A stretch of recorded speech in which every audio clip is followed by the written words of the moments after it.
You're not a good surgeon if you can do a good surgery. You are a good surgeon if you can manage a complication well. Sir, what was the moment you thought you wanted to become a doctor?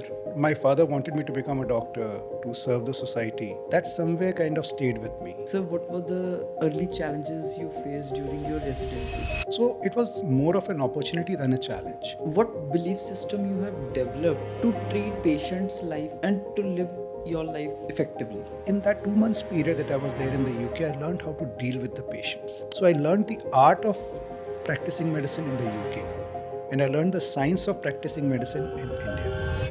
What were the problem you were trying to solve when you wrote your book, which is Patients as Partners? Yeah, so see, the patients as partners is my effort, and this book is directed towards the fellow ophthalmologists, or for that matter, any person in practice. So it's basically for the doctors. Sir, where do you see ophthalmology or healthcare is evolving within next 5 to 10 years, combining with AI? So ophthalmology, especially in India, is growing great guns. In today's episode of Panel Spotlight, we sit down with Dr. Vinay Garodia, senior eye surgeon, founder of Synergy Eye Care, EMS Daily Gold Medalist with 30 plus years of experience and 10,000 plus eye surgeries to his name. Sir, we started this panels. We have just one purpose in mind. That is, India, most of it's borrowed from Western thinking, Western philosophy.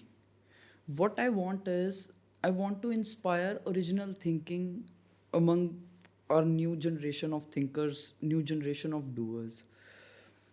And the best way to do it, sir, is to tell stories who are contributing to their fields. So, sir, this episode with you, I want to make it for younger generation of ophthalmologists. So, sir, first of all, thank you so much for accepting my invitation to be on this show. Before, sir, I start podcast, I want to delve into your journey. Sir, what was the moment which shaped you and you thought you wanted to become a doctor? Okay, first of all, thanks for calling me to the show. And before we start our podcast, let me see. Our Indian tradition has always been about stories.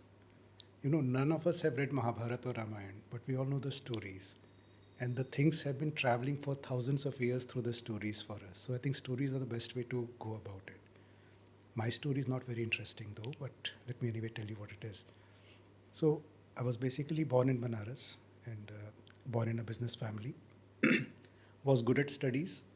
So the standard होता है कि पढ़ाई में अच्छे हो तो they take you कि तो science ले ले. I was interested in engineering. I was very good at maths, physics and all that. So I was actually preparing for engineering. I had physics, chemistry, bio, maths, all the 4 subjects in my 11th, 12th. But till 11th, I was preparing for engineering. Now, so happens that my father visited Tata Memorial Hospital to visit someone. He was a businessman. And when he came back, and this is around the summer vacations time between 11th and 12th, and he comes back and tells me, you know, Vinay, medicine is a very noble profession, तो यार doctor बन जा. And उस समय यार हम बाप की बात सुनते थे, सो चलो ठीक है बन जाते हैं. So I mean this is a very boring story in a way you can say, but I was going to become an engineer, but because my father felt that it was a very noble profession, and so he encouraged me to go towards medicine side. So that's how I decided. So after, in that 1 year period, I started preparing for my entrance exams for medicine. I left engineering preparation and started medicine preparation, and that's how I decided to become a doctor. But somewhere I think the concept for which my father wanted me to become a doctor to serve the society, that somewhere kind of stayed with me. For me, of course, coming from a business family, earning money was always important, but that was not the primary motivation, because I left that business option and came to medicine. So for me, of course, पैसे तो कमाने ही हैं, but you know, the main thing was to do something which is different in some way to serve the society also. So that's what came in for me. So, sir, you choose medicine. Sir, what was the turning moment you choose, like you want to enter ophthalmology field? I think somewhere ना जो मेरा technical the knowledge and the technical interest that was there, for which I was going to become an engineer, that came into play because what I saw at that time that ophthalmology was something which was expanding very well. It was a surgical field with a medical option both, and it was developing very fast. There's a lot of technologies coming in. I think that is one thing that excited me to go towards that and the micro precision of ophthalmology. So I think that's what excited me to come towards ophthalmology. I was actually thinking between pediatrics and ophthalmology as the two options. Pediatrics because of the stupid reasons that I like children, but then somewhere I thought, okay, that's not good enough reason for me to go in there. And somewhere I thought maybe I may not be able to see those suffering children so much. So ophthalmology was the next option for me. So between the two, I decided to go for ophthalmology. And I've actually seen the ophthalmology explode from that time onwards. I think lots of changes, especially in my specialty of retina, we could see a lot of changes happening. So it was a very, very good decision in the long run to come into ophthalmology for me. So when you were doing residency, so what were the early challenges you faced during your residency in ophthalmology? So it was more of an opportunity than a challenge. Because when I was doing my senior residency, I was in AIMS RP Center. So when we joined in the retina unit, at that time, the machines were very, very basic. And, we used to spend 2 hours repairing the machine and half an hour doing the surgery. That was the time when you have a vitrectomy case, you will do that way. The new machines just came in at that time when we were senior residents, when we had just joined senior residency. So we and our professors were learning the new techniques simultaneously. And we being younger, we had an advantage of picking up the technology much faster. So we have seen it evolve. So therefore, we are very comfortable with the newer machines. Plus, we also had the background of knowing how the machines are working. We had the background of knowing how to deal with the machines which were not working also, because before that, the technology were not that great. So that gave me a lot of inputs into seeing how the things work and how best to adapt to the new systems. So it was a blessing in disguise for me that I was learning retina at a time when retina was exploding. So we could know from the base up how the things are working. So therefore, even now, if I'm operating and machines are machines, in case something goes wrong, I know how the things work and how can I take care of that part. So that is one skill that I have, which unfortunately I see the newer people who are working straight away from the best machines, they haven't learned that part. So I think I even tell them that you have to start with the basics. You should know what the machine is doing before you blindly follow the machine. So that has been the benefit for me. Sir, after all these years in medicine, so what belief system you have developed to treat patients' life and to live your life effectively? So one thing that I really, in my journey, I did my training at AIMS, did my MBBS, my post-graduation senior residency from AIMS RP Center. I went to UK only for a brief while, for 2 months only. So there I did not learn ophthalmology because the kind of training I had at AIMS was much better than what anyone else can teach anywhere in the world. But in that 2 months period that I was there in the UK, I learned how to deal with the patients, how to make patient comfortable when they come to you, how to crack a small joke with the patient so that he gets comfortable with you, how to educate and involve the patient in their healthcare, which unfortunately at AIMS, no one was teaching you that. And because we were in a government setup, there's a pressure of work. So often these are small things that we tend to overlook. So I learned the art of practicing medicine in the UK. And I learned the science of practicing medicine in India. So that is one thing that I got from there. And ever since I started my practice in 2001, this is one thing very important for me, that to involve the patient in their own healthcare, not to treat them just like that, okay, you do this. It has to be more of a two-way process. You educate them, involve them into their eye care. Because what I feel is that if I'm, say, treating you, I tell you, okay, Satyam, tere ko ye karna hai, without explaining why, you will follow those instructions for some time and after that you'll tend to ignore it, right? Because you don't know why it is important. But if I explain to you that what I am doing and why I am doing it, then you know the logic behind it. Then the chances of you following that instruction is much more. So I like to educate my patients into their healthcare. I like to give them minimum of restrictions. So I very strongly believe if you tell them 10 things not to do, they will follow 8, they will leave out 2. And chances are those 2 they leave out are the more critical ones, right? So I will tell you only 2 which are most critical to follow. I don't want to give unnecessary restrictions to my patients. So often the patients, my common question when the patient comes for follow-up is, kya parhej kar rahe ho aap? And then they'll tell you these parhej, then I tell them, ye to kuch bhi nahi karna. So I have a very minimal list of restrictions after the surgery or anything. And whatever I tell them with the reason. So give them less restrictions, but explain them why. For example, in COVID, like what we saw in COVID is that people were given so many restrictions. They were following everything. They were washing their hands. They were spraying disinfectant all over the place. But what they were not doing was they were not covering their mouth and nose properly. That was the only thing that they had to do. But they were following the other unnecessary instructions and they were forgetting the more important ones. So if you give them too many restrictions, they don't follow the more important ones because that's the more difficult one, right? So give them less and explain to them.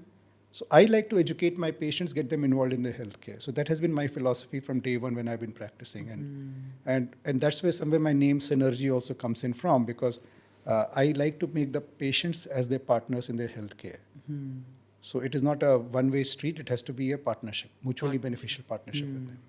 So, sir, like, what were the problem you were trying to solve when you wrote your book, which is Patients as Partners? Yeah, so see, the patients as partners is my effort, and this book is directed towards the fellow ophthalmologists, or for that matter, any person in practice. So it's basically for the doctors.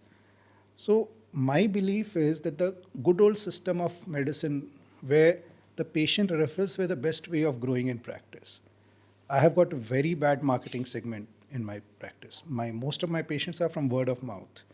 But word of mouth is the best way of getting the growth in practice, right? So that's what I say, make their patients your partners. Not only their partners when they understand the disease, they also become your partners because if you give them so much of value, they become fan of yours. And then they are going to ensure that the other patients come to you. And how you become a partner with them is by treating them properly. In today's world, competence is a given. Like there are 4 values that we follow in our place. There is a part of my brand also: competence, integrity, safety, and compassion. So competence is a given in today's world because you cannot be successful if you're not competent.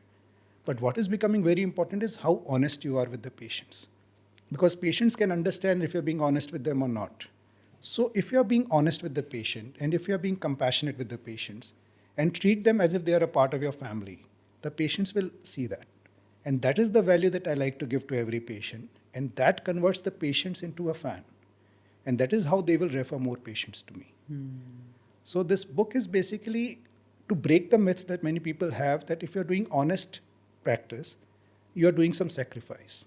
What I'm trying to explain in my book is, by doing an honest practice, you are actually going to make more money. Not only you will sleep better, not only it is better for the society, actually you earn more also. People think यार ये बंदा ईमानदार है तो बंदे ने कोई sacrifice की कम पैसे कमाएगा. But what I'm telling them, and from my 25 years of experience, that by being honest, you can actually earn more money, you can get more patients, you can get more referrals, and you will grow much better. And this growth is more permanent because there the patients are not coming from your social media and all those kind of activities. The person coming to you through the social media is very frivolous kind of a patient. He will come to you today, tomorrow he'll go to somewhere else. Right. But someone who's coming to you with a referral, who's seeing value in you, will stick with you. So there is one very interesting statement in that book that I have written and that I follow, is that you have not yet arrived if you give a patient 6x6 vision and he comes back to you. वो तो patient आपके पास आएगा ही आएगा. But you have really arrived when a patient goes blind in your hands and still he comes back to you for his other eye or for his relatives. Because it is not the results which are important. It is your efforts which are important. Because I deal with retina patients and these are complicated cases. So I cannot say that 100% of my patients become all right. There's a significant failure rate in a retina surgery. But almost all the patients who have had bad results with me, because of the kind of disease that they have, and sometimes, of course, we all make mistakes also. So I'm sure there's sometimes that we all doctors and surgeons have made some mistakes, which in retrospect we feel, yeah, we actually messed it up there. It is human. But if you own up the mistake or if you own up the problems that are there and say, okay, now I'm with you. And if the patient can see that value, then he would develop the trust in you. And often these patients who have had a bad results are bigger fan of yours compared to the patients who have had good results. Because the patient who had bad results, you get more time to interact with that patient. You have had more post-op visits with him. So he can see your real worth, right? So these are the patients who are the biggest fans of mine, who will refer me more patients. I'm not saying that you should create more complications and have more of such patients. Of course not. But even if you have a complication, don't give up on those patients. Don't run away from the patients, rather run towards the patients. Go to the patient, hold their hands, be honest with them. Tell them that you had a problem. Tell them that you managed it well, and tell them you are there with them. Do not promise them the results, but promise them your efforts. And patients also know that you are not God. Patients also know that you are human. They are looking at your efforts and your results. So I think that is one learning that I've had in my life, that a few of my patients, and I'm really indebted to them, that they had bad results with me and they stood by with me. And fortunately, when we operated on the other eye or their relatives, they all went on okay. But that trust that they have shown in me, I really feel a lot of gratitude towards them. So, sir, in creating that trust, sir, what is the mistake a young surgeon makes? The mistake that the young surgeon makes are a few, which I've covered in my book. Often when you get very good results, in ophthalmology, we normally get 99% patients to excellent. So we somewhere start to feel that I'm infallible, I'm God. And somewhere that thing comes to the mind that if you get a bad result, that is a mistake of yours. So God forbid, whenever there's a complication happens, or even if there's not a complication, if because of the patient's retina condition or something or the other, the patient gets a poorer result than what you expected it to be, you start to feel guilty. And then you start to hide the fact from the patient. You try to say, nahi, sab kuch theek ho jayega. You are kind of start lying to the patients. And that's where the trust breaks. So not only you unnecessarily put that guilt on yourself, you also do something which is legally also wrong of lying to the patient and hiding the complication, which can land into a legal trouble, which breaks the trust, and the patients think that you have spoiled the eyes. So you have to, first of all, believe that you are not God. You have to do the best, and the results are in the patient's hands, in the God's hand, and so many other variables are there in that. Second, if you have a complication, don't run away from it. Own up the complication. I rather say that you should take the credit for managing the complication. Because creating a complication, everyone does. You're not a good surgeon if you can do a good surgery, right? You are a good surgeon if you can manage a complication well. Because that is where the real जो आपका जो मुद्दा होता है वहाँ पे दिखाई देता है. Yes, if I have a complication, if I can maintain my cool and still manage that complication, that is when I've arrived. So you should do that, and you should take credit for managing that complication. Because by doing that and telling the patient that, the patient also understands that this guy is honest and he'll stay with you, right? The best time to tell the complication to the patient is immediately after the surgery. Don't hide it. Because if you hide it, then you're losing the trust and you're also doing something which is illegal. So that is important. And other thing that often the people make mistake is that when you get a good results, you take the credit for it. And when the results are not good, you kind of say, "Ya, tumhari takdeer kharab thi, tumne ye galti ki, Bhagwan ne kiya," whatever. So I'm very clear about that. I do my job. If a patient gets good results, I still don't take credit for it. I say, "Boss, I did my job well. It is your luck. It is our combined luck which is working. So I don't deserve that extra credit. Fine. I'm the medium through which this has happened to you." Same way, if I get a bad result, I again don't take the blame for it. So you have to be equal in both the sides. Don't take the credit, don't take the blame. Take the credit for your efforts, but results are not in my hands. I can prognosticate, I can tell you ki kya expect kar raha hu, but ultimate results depends upon the combined luck and so many other factors that are there. Right. And if you follow that consistently, then the patients also understand, okay, this guy, because when the patients are there, they listen to how you're talking to the other people also. So even if in front of him you have not taken the credit, but he has heard it somewhere that this guy is not taking the credit. So if you have something wrong also, then he would understand that this guy is kind of doing his job. And it has to be a culture across the organization. So that helps. So, sir, as you said, if it is a good surgery, don't take the credit.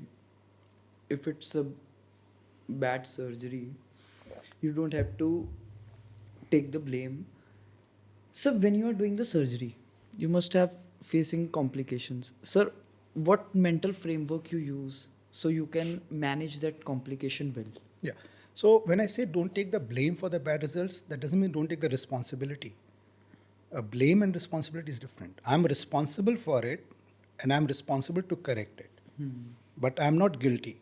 So that is very, very fine dividing line there. And once you have this thought process in mind, when I'm operating and I have a complication, if I know that I'm not going to take the blame for it, the fear factor goes away, right? Otherwise, the moment you have a complication, you start to think, how the hell am I going to save myself, right? So then you're operating from that sense of fear. Then you may not do exactly what is right for the patient at that time because you're operating from that fear mindset, right? But when that fear mindset is not there, when you're only responsible towards the patient, then you will do whatever is best for the patient. You have to maintain your cool. Of course, that takes time. With experience, you learn to maintain the cool because, as I said, that the real way to judge a surgeon is that how he manages the complications. So you have to maintain your cool. Don't add that extra pressure of guilt onto yourself. Don't add that extra pressure, that I'm going to be taken to the court or I'm going to do something is happening. Because the moment those things come to you, become very defensive, right? So you do whatever is best for the patient. And one very important thing which I tell my juniors is that sometimes the perfection is the enemy of good. So if you have a complication, you should know when to stop. Sometimes to achieve perfect result, we end up creating a mess. So you have to know what you're doing, at what stage you should stop, and not let your ego take over and say, no, I'm still going to do the best possible job. So you have to somewhere decide when to stop also. Because often the complications, the major ones happen when you're trying to achieve that last 5% of the perfection. So if the case is having a problem, then you kind of decide when to stop. So if I'm doing a retina surgery, if I know there's a peripheral traction that is there which is not going to bother the patient, but I want to give him a perfect retina just for satisfying my ego, the patient is not going to benefit by that.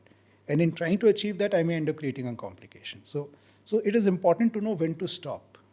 So that again comes with experience also, but I think that is one thing that we have to learn. So you have talked about synergy model also in your book. So if you had to explain it to the young intern, so what that model is? So in my journey in a practice, 2001 I started my practice in a partnership with another friend of mine. For 15 years we were together. So there was two people owning the practice. After that we had a separation, and since 2016 it's a single owner model and multiple users model. So first of all, it's a group practice model. The way the things are happening, individual practices are going down because the amount of infrastructure required, the logistics required, the compliances that they have to maintain, for a single doctor to maintain all that is becoming difficult. Now, group practice is the way to go. Now, there are two ways of group practice. One is that where multiple people invest their money, the multiple owners model, which I had for 15 years. Other model that I'm working is a single owner and multiple users model. So in the current model, I am the owner of the whole place. I have the full-fledged systems in place, all the compliances, all the insurances, panels and everything. The best of infrastructure is there. But if I just invest all that money only for my practice, I may not be able to take the ROI on that part that easily. So what I have done, I have opened it up for other doctors to come and use the facility. So there are other doctors who are coming as visiting consultants. They are not my employees. They are coming on a shared services basis. They run their OPDs from my place. They use my facilities for the investigations and procedures, my operation theaters. So they get the benefit of getting everything in one roof. And they get the best of equipments, which is updated on a regular basis. They don't have to bother about the salaries of the employees. They don't have to bother about the compliances, about the panels, NABH and all those things. So for them, it's a win-win because they get into a very well established center where they operate.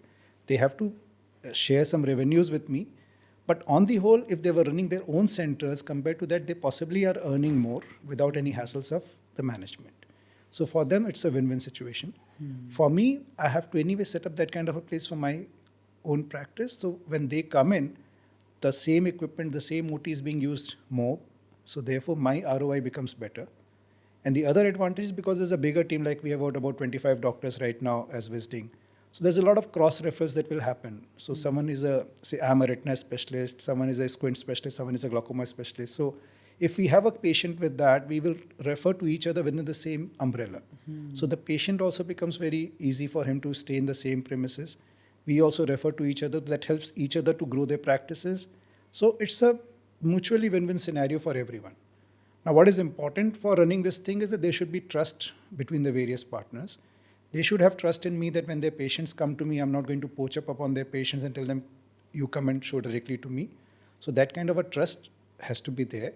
And that is one thing that we have offered to them. And the best part is that the doctors who are already there with us, they are the ones who get their friends to join our system. So this model has been working very well for the past 9 years with me. And it's a mutually win-win situation. And I think that is the future of practice. So, Sir, what I have thought is ki, like it is replacing competition with collaboration. yeah. See, there is enough work for all of us. There's no need of competing. Say, for example, if someone's patient comes to my clinic and my staff tells him, "Kya tum directly mere paas kyun nahi aa jate, unke through kyun aa rahe ho?" I may take one patient from there. I may get a bit extra earning from there, but then I'm going to lose him. And whatever revenues that we were getting, whatever goodwill. So in fact, today what I tell people is that I'm actually monetizing my honesty, whether it comes to the doctors or whether it comes to the patients. Like for the patients, as I said, it's a basically trust-based practice that we are talking about. With the doctors also, because they know that here we are doing ethical treatment, so they are also comfortable here. Of course, everyone who is a part of the team has to have a similar kind of an ethical background. Not exactly same, but similar. Therefore, we defined our 4 core values as a part of our brand itself. So we know, we have written it out there that these are the 4 values that we are going to be following. If we find someone who joins in who's not really gelling into this ethical system, he anyway slowly gets weaned out because he won't feel comfortable here, and somewhere we will also not be comfortable with him. So the team that we have, we follow the same kind of values, and therefore we're very comfortable dealing with each other. So this tribe is growing, so this is working quite well. Sir, as per from Indian perspective, sir, what is the challenge Indian doctors are facing right now, which public rarely understands? The multiple challenges. One is, of course, there's a awareness is there in the society. So everyone knows what the latest techniques are. And they, of course, expect the best of the results, best of the treatments to be offered to them. Unfortunately, the payment modules are still not keeping up with it because there's so much of newer equipment, they come with a lot of cost. There's a lot of consumables costs that are there. The kind of system that we need to develop, we need a lot of manpower also. So the older times, we could do away with the lesser manpower, not that great machines, and we were still producing results. Now, of course, we have doing the world-class technology to the patients. But the payment structure somehow still, the patients and the society is not geared up to pay. One, because, of course, there's an income disparity that is there, and second, also because the mindset is also not there. So sometimes that mismatch does happen. So that is one challenge that we have.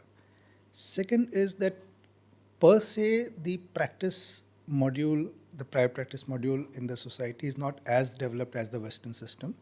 It is going there now, like the group practice I talked about. These kind of concepts are very well established outside. These models are coming in now. And then third, there's a lot of insurance penetration and all that is coming in with its own challenges as well, because right now the insurance companies are kind of pushing us. They are trying to bully us a bit. So I think those systems are still getting organized. Of course, for the poorer patients, we need to be more reasonable to them and do it at a low cost. But sometimes those costs that the government is giving is not very viable. Right? If you're doing a huge volume surgeries in that tier 2, tier 3 cities, it may still be viable. But when you're talking about tier 1 cities where everything is expensive, to give those kind of services, and we don't want to compromise on the quality of services, to do that at the kind of money that the government offers is difficult. We often cross-subsidize from our more paying patients to make our running of the hospital.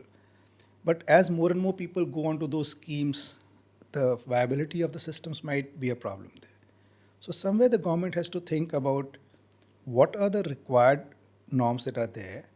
Some of the requirements that they have from us are very archaic. For example, for ophthalmology, the expectations to keep nursing staff, to keep all the setup for overnight stay and all those things, which are not required in our field. But because our nursing home rules and the ophthalmology rules are very similar, So we need to have separate rules for ophthalmology and the other daycare services so that the compliances and the challenges of compliances are lesser on us. So we can focus more towards caring for the patient. The number of compliances that are required is a bit too much. So that is a challenge for the ophthalmologist. Sometimes I use it as my opportunity as well because the compliances are so difficult. Therefore, not everyone can manage that. Therefore, many of those doctors are coming to me and they're benefiting from the synergy model. But though I'm benefiting from those compliances requirements, but I would not like that to be there. I would like that to become simpler. The ease of business, the way it is being done for the other things, it should be done for medical practice also. The government is working towards that. The things are being streamlined. So we are hopeful. And of course, everything takes time, so it will take some more time to do that.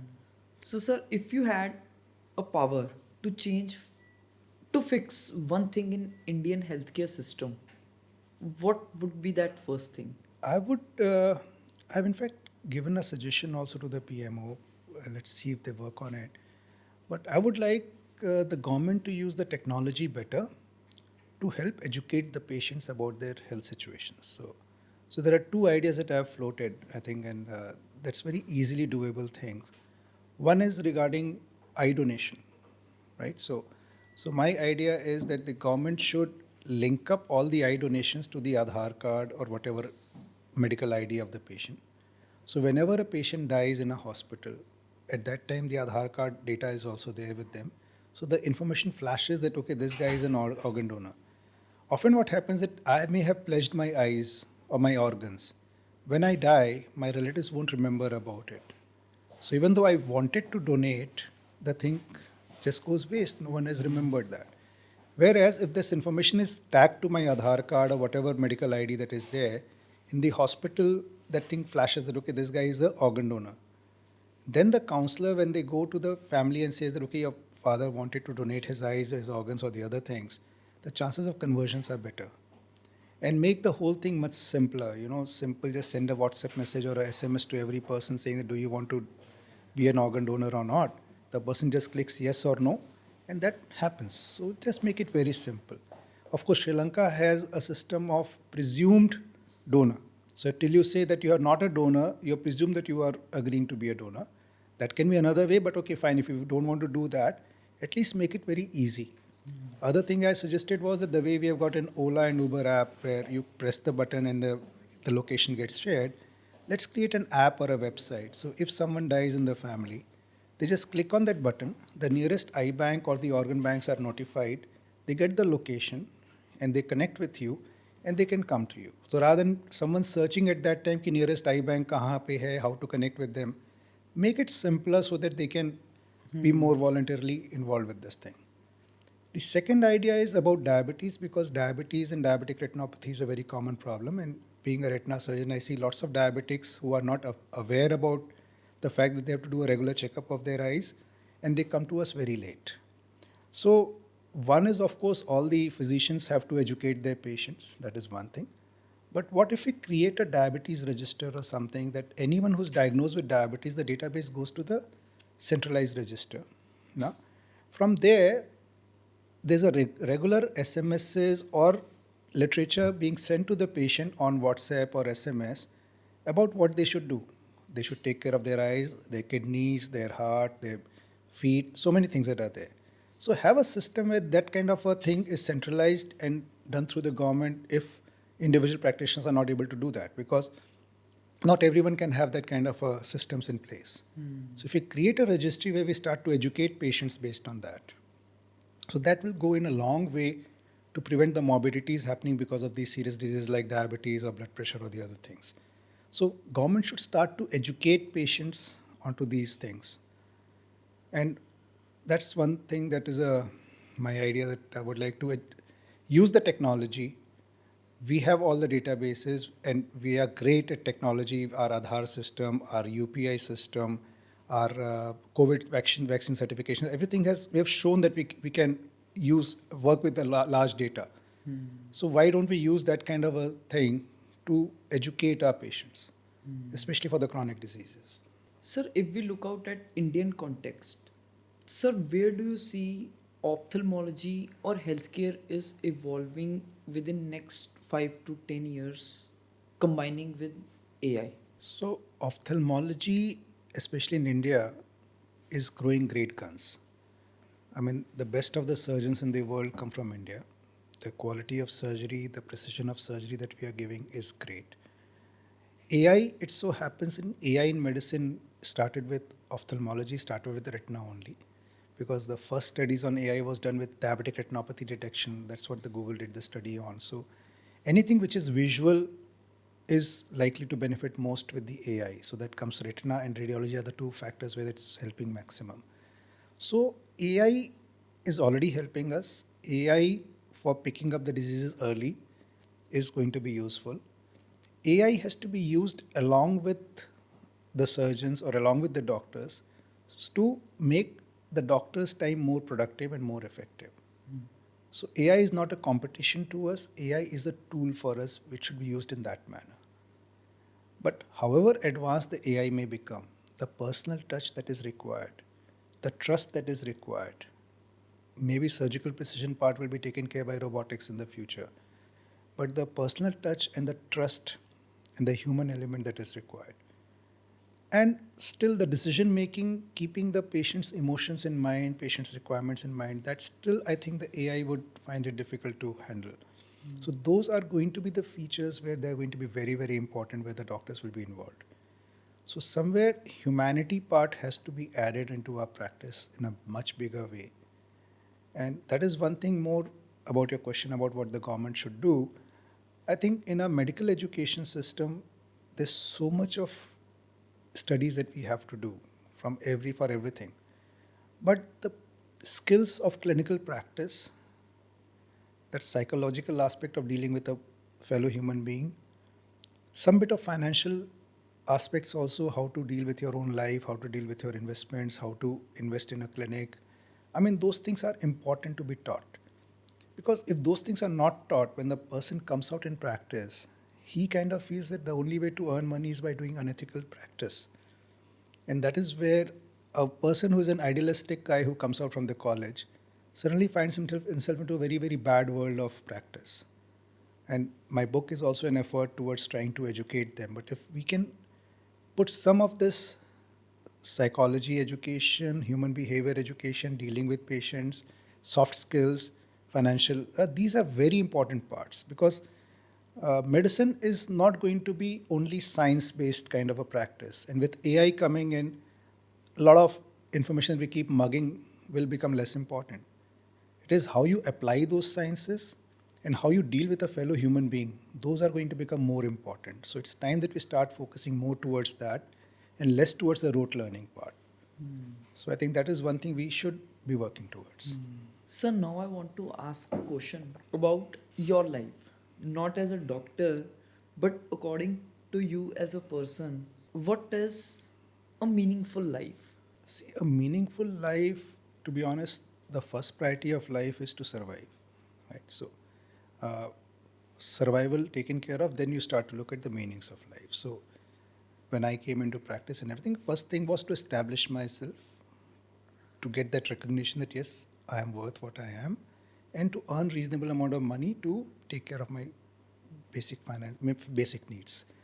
After that, the meaning comes in. So now, fortunately, we are at a stage that I've established myself financially, I'm secured. So the real meaning for me, and that can be different for different people.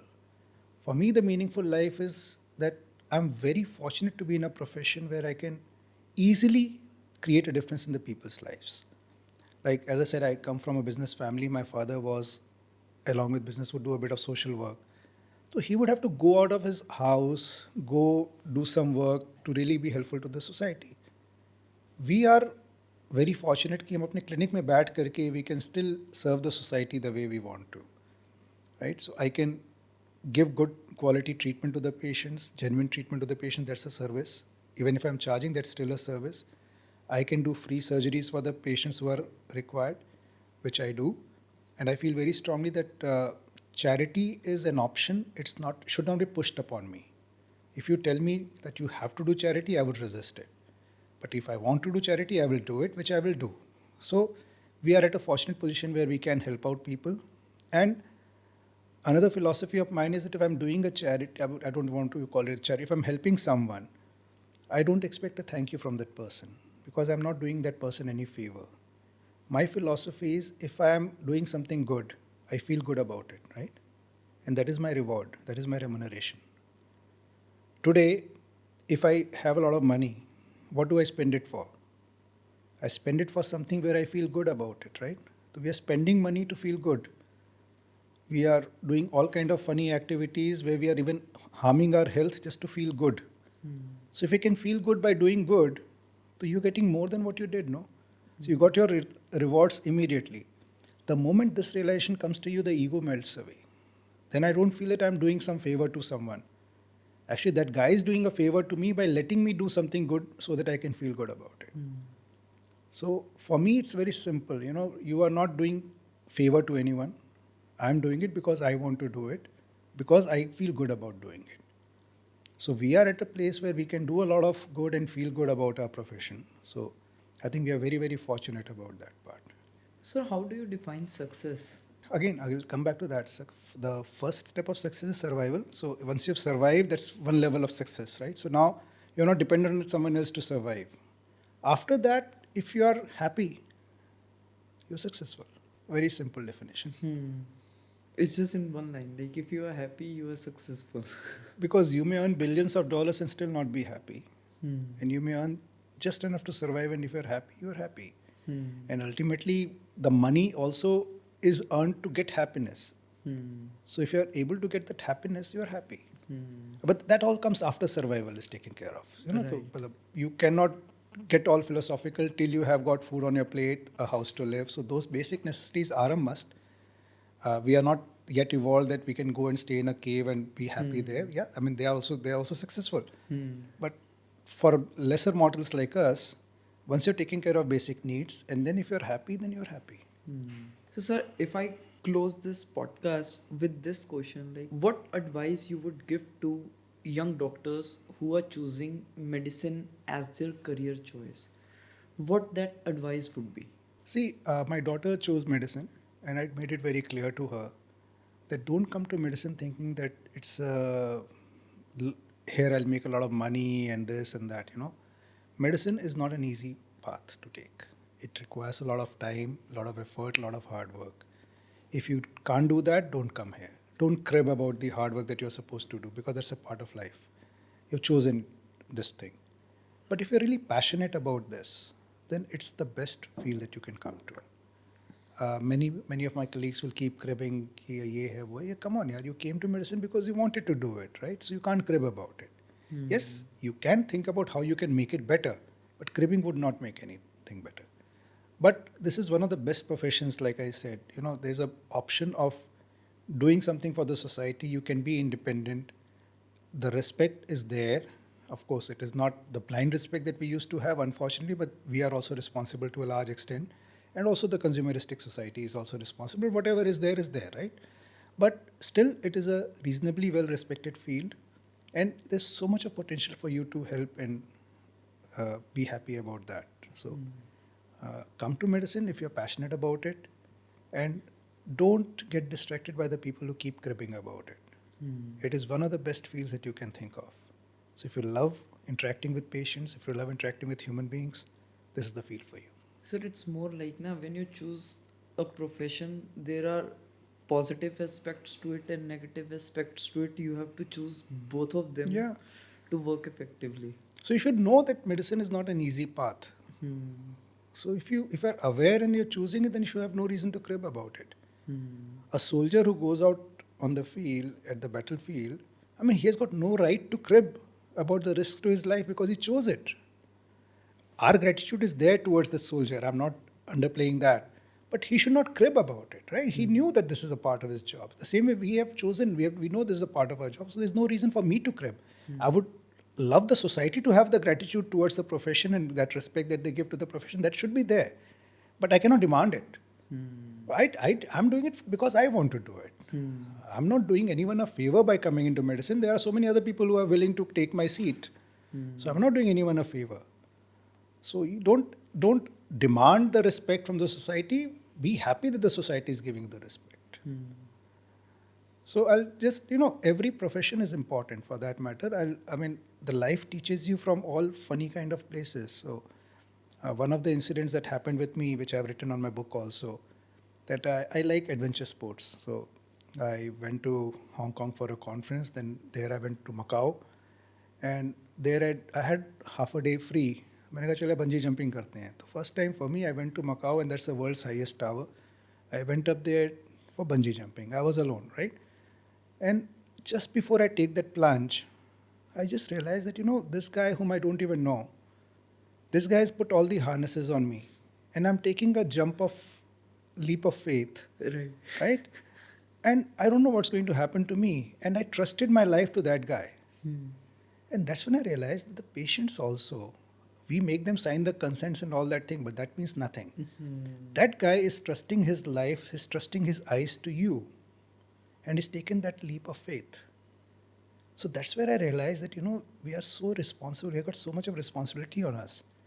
We have to live to that faith of the patient. We may still fail, that's a different thing. But that patient is trusting his eyes to you. And that's the biggest trust that anyone can give to you. So we have to be worthy of living up to that trust. So sometimes some interesting fun activities can also give so much of realization in life, I think. And that was a big realization for me, that, we cannot take our position very lightly. So just something that I picked up somewhere. Sir, thank you so much to be on this podcast. It was a wonderful conversation with you. Thanks a lot. I think it was a pleasure talking to you. And honestly speaking, you know what? While I was talking to you, a lot of things were opening up in my mind also. Some things that I had never thought about, that opened up in my mind. So it helps to converse about things. So some things have opened up for me also, which is great for me. So thanks for giving me this opportunity, and Thank you so wish much, sir. your viewers all the best in their life. Thank you so much, Thank you. sir.